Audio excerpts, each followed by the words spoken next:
জামালপুর সদর উপজেলার 15টি ইউনিয়নের ভিজিএফ কার্ডধারীদের বিনামূল্যে 10 কেজি করে চাল বিতরণ করছে জেলা প্রশাসন। নিয়ে আরও জানাতে কেন্দুয়া কালীবাড়ি ইউনিয়ন পরিষদ থেকে যুক্ত হচ্ছেন জুয়েল রানা। জুয়েল, এবার জেলার কতজনকে এই চাল দেওয়া হবে আর কতদিন ধরে এই কার্যক্রম চলবে জানাবেন?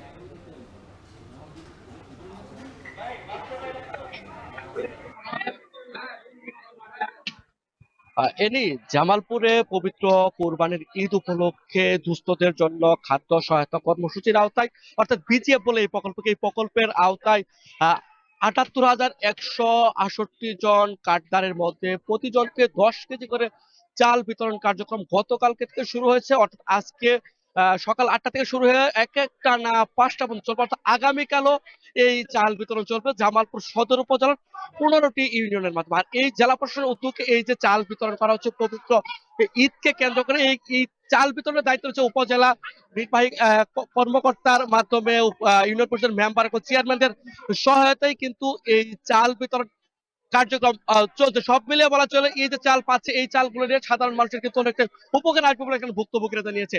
এই ছিল জামালপুর থেকে আমার কাছে চাল বিতরণের সবশেষ তথ্য। কাজ হোক যাই সাথে এক্সপার্ট চাই না টাইট লুজ যদি